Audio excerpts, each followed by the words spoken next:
할렐루야. 우리 다 같이 사도신경 고백하심으로 새벽 기도회를 시작하겠습니다. 전능하사 천지를 만드신 하나님 아버지를 내가 믿사오며 그 외아들 우리 주 예수 그리스도를 믿사오니 이는 성령으로 잉태하사 동정녀 마리아에게 나시고 본디오 빌라도에게 고난을 받으사 십자가에 못 박혀 죽으시고 장사한 지 사흘 만에 죽은 자 가운데 다시 살아나시며 하늘에 오르사 전능하신 하나님 우편에 앉아 계시다가 저리로서 산자와 죽은 자를 심판하러 오십니다. 성령을 믿사오며 거룩한 공회와 성도가 서로 교통하는 것과 죄를 사하여 주시는 것과 몸이 다시 사는 것과 영원히 사는 것을 믿사옵나이다. 아멘. 찬송가 212장 찬양하시겠습니다.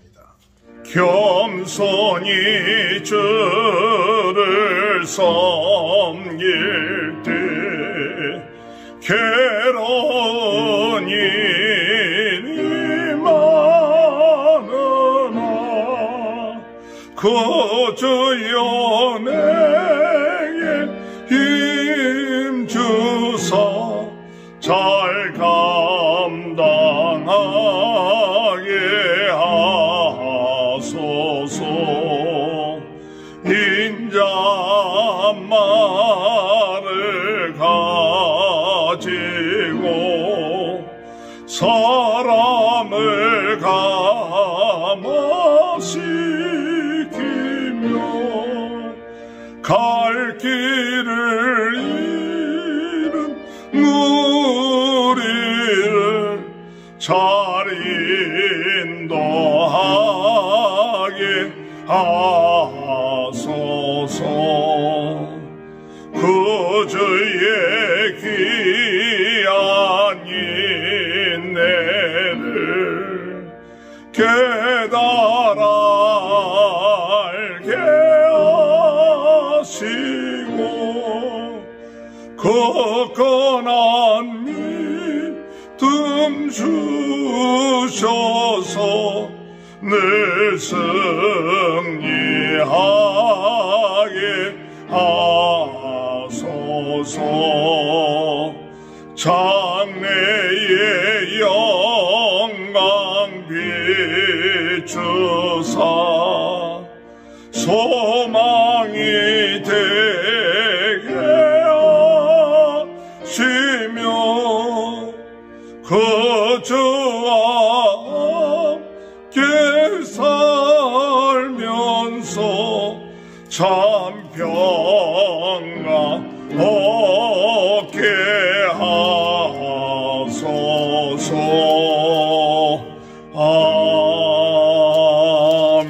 아멘. 하나님의 말씀 욥기서 33장 1절에서 33절입니다.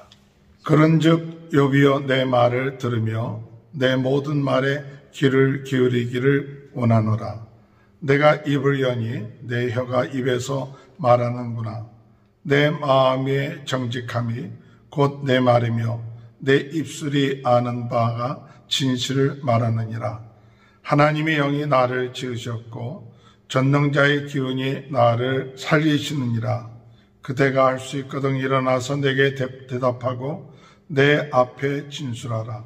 나와 그대가 하나님 앞에서 동일하니 나도 흙으로 지으심을 입었은즉 내 위엄으로는 그대를 두렵게 하지 못하고 내 손으로는 그대를 누리지 못하느니라. 그대는 실로 내가 듣는 데서 말하였고 나는 그대의 말소를 들었느니라. 이르기를 나는 깨끗하여 악인이 아니며 순전하고 불의도 없거늘 참으로 하나님이 나에게 잘못을 찾으시며 나를 자기의 원수로 여기사 내 발을 차갑고에 치우시고 나의 모든 길을 감시하신다 하였느니라. 내가 그대에게 대답하리라.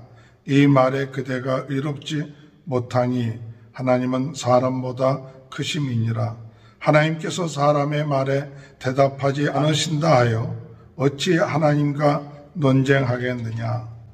하나님은 한번 말씀하시고 다시 말씀하시되 사람은 관심이 없도다.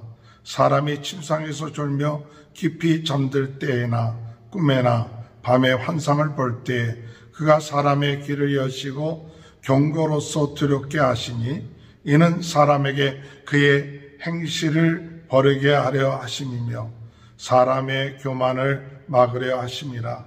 그는 사람의 오늘 구덩이에 빠지지 않게 하시며 그 생명을 칼에 맞아 멸망하지 않게 하시느니라. 혹은 사람이 병상의 고통과 뼈가 늘 수심의 징계를 받나니 그의 생명은 음식을 싫어하고 그의 마음은 별미를 싫어하며 그의 살은 파리하여 보이지 아니하고 보이지 않던 뼈가 드러나서 그의 마음은 구덩이에 그의 생명은 멸하는 자에게 가까워지느니라. 만일 1천 천사가 가운데 하나가 그 사람의 중보자로 함께 있어서 그의 정당함을 보일진대 하나님이 그 사람을 불쌍히 여기사 그를 건져서 구덩이에 내려가지 않게 하라. 내가 대속물을 얻었다 하시리라. 그런즉 그의 살이 청년보다 부드러워지며 젊음을 회복하리라. 그는 하나님께 기도함으로 하나님의 은혜를 베푸사 그로 말미암아 기뻐 외치며 하나님의 얼굴을 보게 하시고 사람에게 그의 공의를 회복시키느니라. 그가 사람 앞에서 노래하여 이르기를 내가 범죄하여 옳은 것을 그르쳤으나 내게 무익하였구나.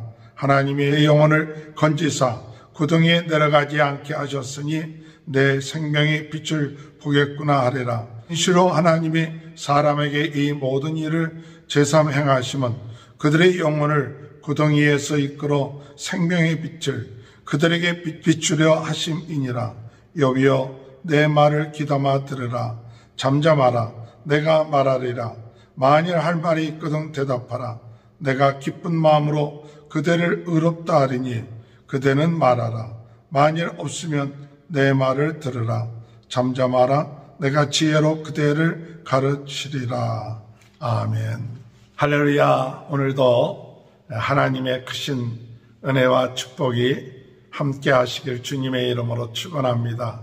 오늘 33장에서는 엘리후가 욥에 대해서 말하고 있는 것이 33장입니다. 이 엘리후는 세 친구들처럼 욥을 다구치거나 또 강하게 주장하기보다도 이 욥 그 자신에 대해서 인격적으로 존중하면서 당신이 언제든지 말할 필요가 있으면 이야기하시라고 그렇게 이야기를 하는 것입니다. 1절에 보면 그런즉 욥이여 내 말을 들으며 내 모든 말에 귀를 기울이기를 원하노라.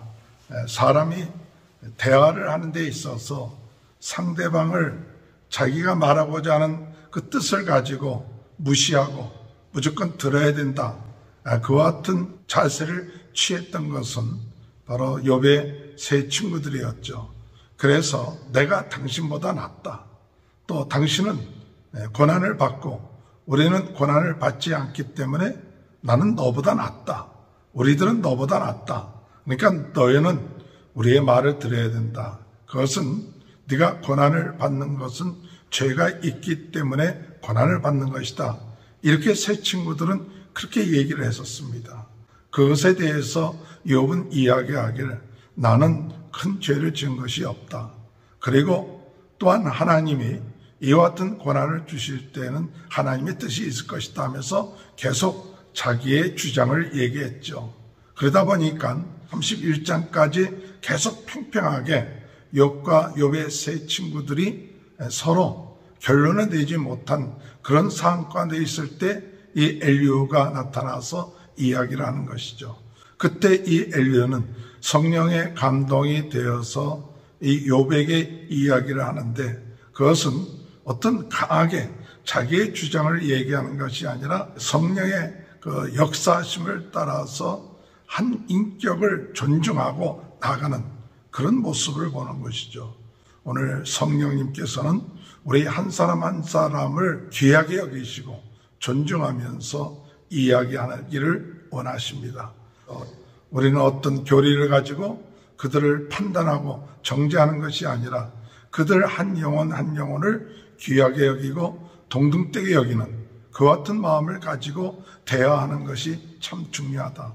인격적인 대화를 하기 위해서는 가지고 있는 어떤 개념, 신념을 가지고 판단하고 그런 것이 아니라 동등하게 하나님께서 역사하시고 지으신 귀한 존재다라는 것을 마음의 자세를 가지고 이야기를 해야 참된 이야기가 되어질 수 있다는 사실이죠. 그래서 4절에 볼 것 같으면 하나님의 영이 나를 지으셨고 전능자의 기운이 나를 살리시느니라. 하나님께서 나를 통하여서 이렇게 너에게 이야기하기를 원하신다. 그러면서 5절에 말하길 그대가 할 수 있거든 일어나서 내게 대답하고 내 앞에서 진술하라. 언제든지 네가 이 얘기를 듣다가 너에게 필요한 것이 있다면 언제든지 이야기하라 하면서 6절에 보면 나와 그대가 하나님 앞에서 동일하니 나도 흙으로 지으심을 입었느니라. 내 위엄으로는 그대를 더럽게 하지 못하고 내 손으로는 그대를 누르지 못하리라. 동등한 마음을 가지고 이야기를 해야 그들의 마음의 문이 열려지는데, 그래서 엘리야는 이야기하길 우리 모두가 하나님에 의해서 지음을 받은 똑같은 존재들이다. 너와 내가 다 같은 존재들이다. 누가 높고 낮음이 없다. 네가 권한을 받고 안 받고 상관이 없이 우리는 하나님 앞에서 다 귀한 존재들이다. 이와 같은 마음을 가지고 이야기를 할 때에 진정으로 우리가 대화가 이루어진다고 생각합니다. 그래서 이 엘리야는 이제 욥이 이야기하는 것을 정리를 하죠. 8절부터 10절까지 욥이 나는 큰 잘못이 없습니다. 9절에 보면 이르기를 나는 깨끗하여 악인이 아니며 순전하고 불의도 없거늘. 큰 잘못은 없습니다. 그런데 불의도 없었습니다. 근데 10절에 참으로 하나님이 나에게 잘못을 찾으시며 나를 자기의 원수로 여기사. 욥은 왜 하나님 나에게 이런 고난을 받게끔 하십니까? 당신이 나를 원수처럼 여겨서 이런 고난을 받게끔 하시는 분이십니다. 당신이 이렇게 얘기했다. 이것에 대해서 엘리야는 이야기를 하길 이것이 잘못된 것이다 라고 얘기하죠. 왜냐? 하나님은 당신과 상대할 분이 아니다는 거죠. 원수로 상대할 그런 하나님이 아니시다. 그런 얘기죠. 그래서 12절에 보면 내가 그대에게 대답하리라. 이 말에 그대가 의롭지 못하니 하나님은 사람보다 크심이니라. 욥은 하나님에 대해서 이야기하기를 하나님이 나를 원수처럼 대하신다. 그렇게 얘기하는데 사실은 그게 잘못된 것이다. 하나님께서는 크신 분이기 때문에 당신을 원수처럼 그렇게 대하시는 분이 아니시다라는 것이죠. 물론 이 엘리후가 이 욥의 그 심정을 다 이해하지는 못했지만 말 그 자체는 하나님께서는 전능하신 분이시고 모든 것을 다시는 분이기 때문에 이 욥을 원수처럼 대하실 그런 작은 하나님이 아니시다. 크신 하나님이시다라는 것을 이야기하고 있고, 또 두 번째로 이 욥에 대해서 이야기하는 것은 13절에 하나님께서 사람의 말에 대답하지 않으신다 하여 어찌 하나님과 논쟁하겠느냐. 이 이야기는 하나님이 일일이 우리가 이야기하는 것을 대답할 그런 의무가 없다는 것이죠. 하나님이 우리에게 뭔가 물어보고 허락을 얻고 하나님께서 일하시는 분이 아니시라는 거죠. 왜 욥이 고난을 받게 됩니까? 그 이야기에 대해서 하나님이 일일이 대답할 이유가 없고, 또한 하나님께서 우리 인간에게 그와 같은 일을 행하실 때 허락받을 그런 분이 아니신다는 거죠. 하나님의 주권에 따라서 어떤 때는 이야기하지도 아니하시고 하나님의 그 주권으로 인하여 행하실 수 있는 그 하나님의 주권에 대해서 우리가 일일이 하나님이 우리에게 응답하지 아니한다고 해서 하나님과 논쟁하려고 하는 그것이 잘못되었다고 엘리야가 이야기를 하고 있습니다. 엘리야는 그러면서도 하나님은 그런 의무가 없고 또 그렇게 이야기하지 않아도 하나님은 우리에게 말씀하고 있다는 거예요. 계속 하나님께서 우리 인간들에게 말씀하고 있는데도 불구하고 우리가 그걸 못 듣는다는 것입니다. 그게 듣지 못하는 이유가 무엇이냐? 그것은 우리가 관심이 없기 때문에 하나님이 우리에게 지금 말씀하고 있는데도 불구하고 우리가 듣지 못한다. 14절에 볼 것 같으면 하나님은 한 번 말씀하시고 다시 말씀하되 사람은 관심이 없도다. 하나님이 여러 가지 방법을 통해서 우리에게 말씀해 주십니다. 그런데도 불구하고 사람들은 그 하나님의 말씀에 귀를 기울이질 않아요. 그래서 하나님이 아무 말씀도 하시지 않는 것처럼 느껴진다는 거예요. 하나님은 우리가 생각하지 못한 여러 가지 방법을 통해서 오늘 지금도 우리들에게 말씀하고 있다는 사실을 믿고 나가는 저와 여러분이 되시길 주님의 이름으로 축원합니다. 엘리야는 이러면서 하나님께서 왜 우리에게 고난을 주시는가? 하나님께서 고난을 주시는 이유가 무엇인가를 새로운 각도로 오늘 말씀하고 있습니다. 그래서 첫 번째로 이 고난을 주시는 이유가 무엇인가 할 때에 16절에 볼 것 같으면 그가 사람의 길을 여시고 경고로서 두렵게 하시니 이는 사람에게 그의 행실을 버리게 하려 하심이니라 사람의 교만을 막으려 하심이니라. 하나님이 고난을 주시는 첫 번째 이유 가운데 하나는 하나님께서 이 고난을 통해서 그의 귀를 열려고 하신다는 뜻이에요. 사람이 보통 때는 하나님의 말씀을 듣지 않다가 고난이 되고 어려움이 올 때 하나님 왜 나에게 이런 문제가 있습니까? 하면서 사람은 하나님께 그때야 비로소 귀를 열고 하나님의 말씀을 들으려고 할 때가 많이 있죠. 그래서 우리는 이 고난을 통해서 하나님의 뜻이 무엇인가? 하나님이 나에게 말씀하고자 하시는 것이 무엇인가? 그것을 깨닫게 되는 기회가 온다는 사실이에요. 그래서 고난을 오게 되면 하나님의 뜻, 하나님의 음성, 하나님의 말씀하심을 들으려고 하는 그와 같은 자세, 하나님의 경고하심, 하나님께서 이런 고난을 통해서 나에게 경고하시고자 하는 그 뜻이 무엇인가? 그것을 깨닫게 된다는 사실이죠. 이 세 친구들과 욥은 고난을 과거로만 해석하려고 했어요. 과거에 무슨 죄를 지었기 때문에 이런 고난이 오는가? 과거에 대한 것을 가지고 해석을 하려고 했었는데 이 엘리야는 과거가 아니라 미래적인 것을 가지고 보는 거예요. 하나님이 나에게 어떤 말씀을 주시려고 이런 고난을 주시는가? 그러니까 미래에 대해서 하나님께서 나에게 말씀하고자 하는 것을 듣게 된다는 것이죠. 그래서 우리가 이 고난을 통하여 하나님이 우리에게 주시는 말씀을 들을 수 있는 귀가 열리게끔 하고 그 뜻을 깨닫게끔 한다. 또 두 번째로 고난을 하나님이 주시는 이유가 여기 조금 전에 읽은 17절에 보면 이는 사람에게 그의 행실을 버리게 하려 하시며 사람의 교만을 막으려 하심이니라. 고난을 통해서 그의 잘못된 행실을 버리게 할 뿐만 아니라 교만을 막으시기 위한 것이다. 그래서 꿈만 좀 되어도 어떤 때는 교만해지기가 쉽죠. 그러나 이 고난을 통해서 우리가 교만하지 않게끔 하는 하나님의 뜻이 있다.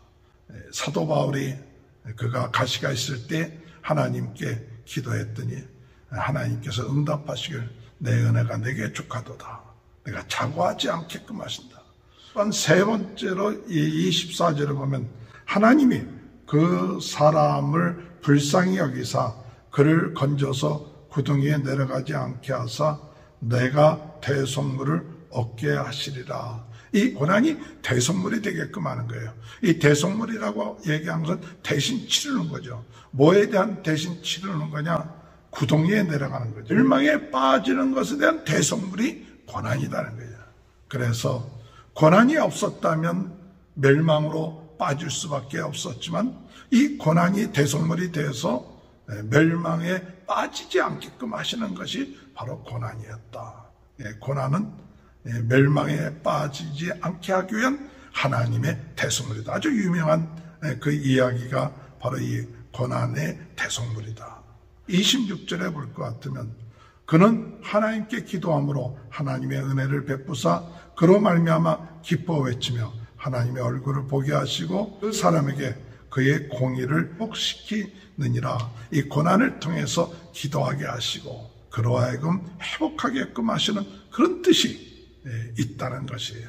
그러니까 이 엘리후의 고난에 대한 것은 바로 미래지향적으로 하나님 앞에 기도하게 하며 하나님께서 회복시키는 그와 같은 은혜가 있게 된다. 마지막으로 29절에 보면 실로 하나님이 사람에게 이 모든 일을 제3 행하심은 그들의 영혼을 구덩이에서 이끌어 생명의 빛을 그들에게 비추러 하심이니라. 생명의 빛을 비춰주시죠.